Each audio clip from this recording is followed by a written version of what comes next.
Après la visite à Moscou de Steve Witkoff, représentant spécial de Donald Trump, les négociations sur la fin de la guerre en Ukraine ont repris de l'élan. L'équipe de Trump se prépare donc à une rencontre tripartite avec Poutine et Zelensky, tandis que le président ukrainien a annoncé de nombreux appels pour faire avancer la paix. Essayons maintenant ensemble de résumer toutes les informations connues à ce jour. Qu'est-ce qu'on sait déjà sur la nouvelle vague de négociations et la rencontre potentielle entre les trois dirigeants, Trump, Poutine et Zelensky? Rassemblons toutes les informations afin qu'il ne soit pas nécessaire de parcourir une multitude de publications sur Telegram ou de regarder de nombreuses vidéos sur YouTube. Je compile les données.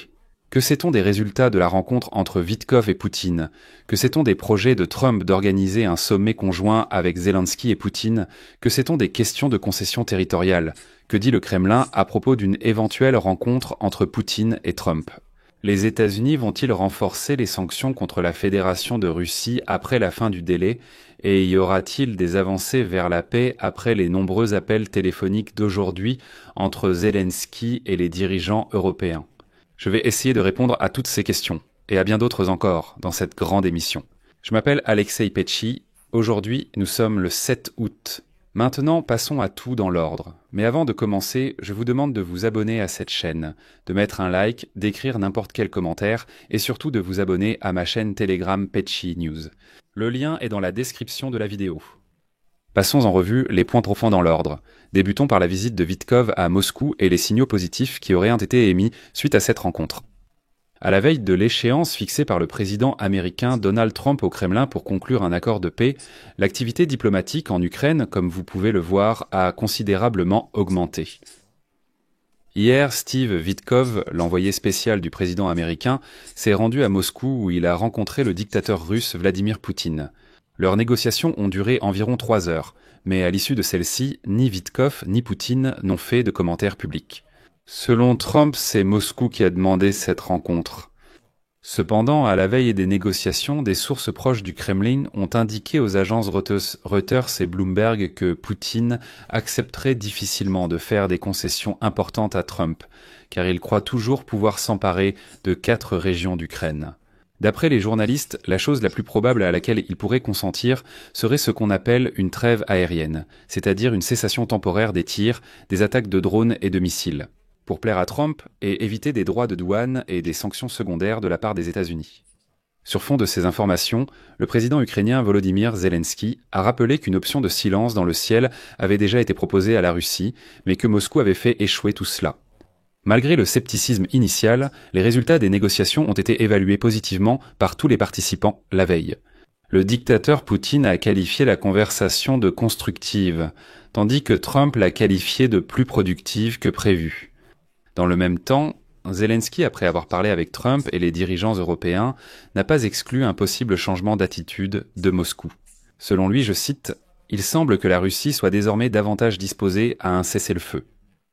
Immédiatement après les négociations entre Poutine et Witkoff au Kremlin, le président américain a eu une conversation téléphonique avec Zelensky et plusieurs dirigeants européens.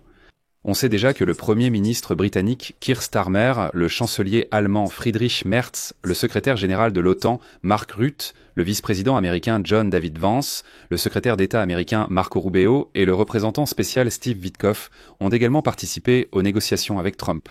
Il y a également des informations selon lesquelles le président finlandais Alexandre a participé. Au cours de cet appel, Trump a annoncé son intention de rencontrer Poutine dès la semaine prochaine et, à l'avenir, d'organiser un sommet trilatéral avec la participation des dirigeants des États-Unis, de la Russie et de l'Ukraine. En réalité, l'initiateur de la prochaine rencontre était le dictateur Poutine lui-même. Cependant, il aurait seulement proposé à Witkoff, lors de leur conversation, une idée générale de négociation à l'avenir, alors que Trump n'est prêt à y participer que si elles aboutissent à une véritable cessation de la guerre en Ukraine.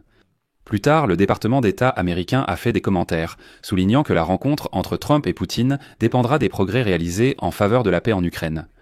Le département n'a pas exclu une conversation téléphonique entre Poutine et Trump dans les prochains jours et a précisé que rien n'a encore été véritablement planifié.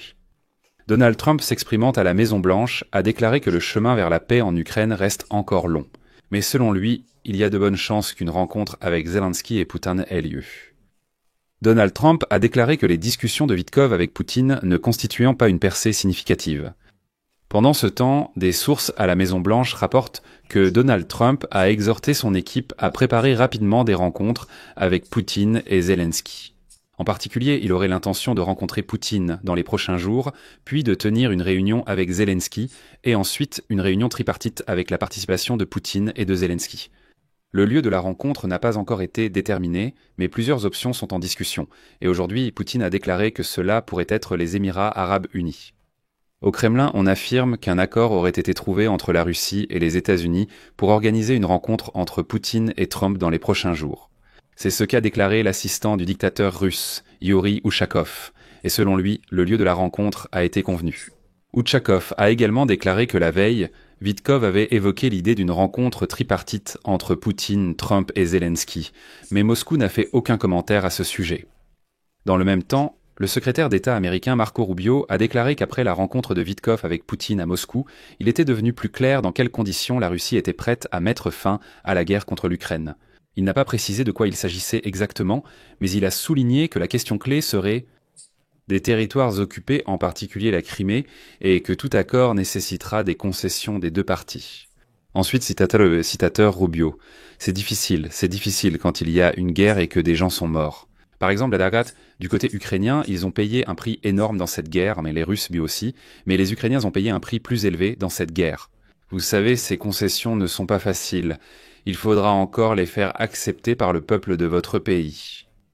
En même temps, Rubio a souligné qu'il ne peut pas encore donner de calendrier précis pour un cessez-le-feu en Ukraine, mais il a insisté sur le fait qu'à un certain stade, il faudra annoncer l'instauration d'un régime de cessez-le-feu lors des négociations.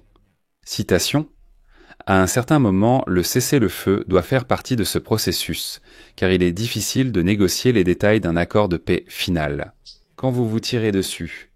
Et qu'en est-il du renforcement des sanctions contre la Russie et ses partenaires ? La Maison-Blanche se réserve toujours le droit d'imposer des sanctions secondaires contre les partenaires commerciaux de la Russie ce vendredi. Dès demain, le 8 juillet, expire la date limite pour le chef du Kremlin, si la Russie ne commence pas de véritables négociations de paix. Pendant ce temps, le département d'État américain a annoncé que Donald Trump prendra une décision sur les sanctions contre la Russie dans les 24 prochaines heures, Missifar. De plus, Donald Trump lui-même, lors d'une conversation avec des journalistes hier soir, a suggéré que les États-Unis pourraient imposer des tarifs secondaires non seulement à l'Inde, mais aussi à d'autres pays, y compris la Chine, qui commercent avec les Russes. Mais il convient de rappeler ici qu'au départ, le dirigeant américain avait promis d'imposer une taxe de 100% aux acheteurs de ressources énergétiques russes.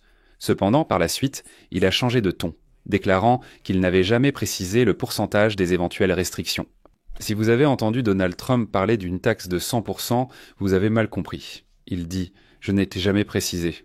C'est pourquoi des tarifs de 100% n'ont pas été imposés à l'Inde, mais nous allons en parler maintenant. Dans le même temps, le Financial Times note que parmi les mesures envisagées par Washington figure l'imposition de sanctions contre la flotte fantôme de Poutine, qui transporte du pétrole en contournant les sanctions. Même si une attaque massive de sanctions n'a pas lieu le 8 août, les premières mesures ont déjà été prises. Presque immédiatement après la fin de la rencontre entre Witkoff et Poutine, Trump a tenu sa promesse précédente et a augmenté les tarifs sur les produits indiens.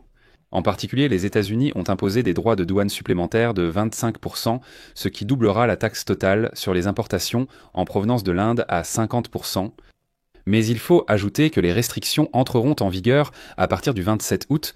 De telles actions constituent un signal direct à New Delhi, qui continue d'importer de grands volumes de pétrole russe. L'Inde est actuellement l'un des plus grands consommateurs de pétrole russe, environ un tiers de ses importations provenant précisément de la Russie. Comme l'écrit Reuters, les raffineries indiennes attendent déjà les instructions du gouvernement concernant l'achat de pétrole russe après l'instauration des droits de douane américains.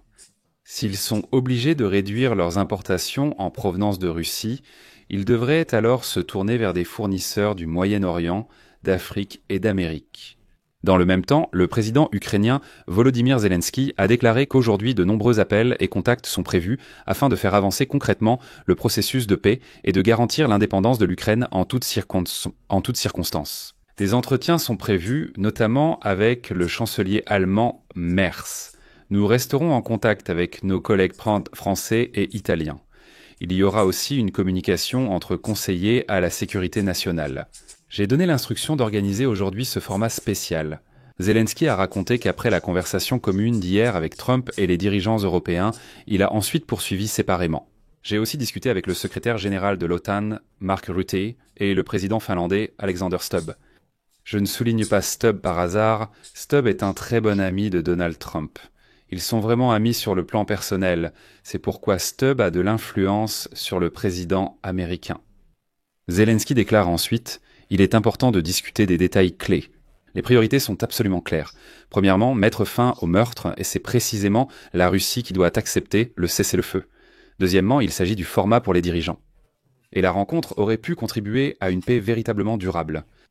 Ensuite, Zelensky a de nouveau rappelé que la recherche de solutions réelles peut être véritablement efficace précisément au niveau des dirigeants. C'est pourquoi, selon lui, il faut déterminer le moment pour un tel format et la liste des questions à aborder. Encore une citation. Troisièmement, c'est la durabilité de la sécurité. Cela est possible avec les États-Unis et l'Europe. L'Ukraine n'a jamais voulu la guerre et travaillera pour la paix de la manière la plus productive possible. L'essentiel est que la Russie, qui a initié cette guerre, agisse concrètement pour y mettre fin. Le monde dispose de leviers de pression sur l'agresseur, le monde a la possibilité de vérifier l'exécution des promesses. En principe, c'est tout ce qu'on peut dire pour le moment sur le processus de négociation. Nous attendons d'autres nouvelles. Eh bien, en attendant, je vous invite à vous abonner à ma chaîne YouTube. J'essaie toujours de couvrir les actualités le plus rapidement possible et d'analyser ce qui se passe. Alors abonnez-vous à la chaîne, mettez un like sous cette vidéo et cliquez sur la cloche pour recevoir des notifications sur la sortie de nouveaux épisodes. Je vais m'arrêter ici. C'est tout pour aujourd'hui. Prenez soin de vous, à bientôt à tous.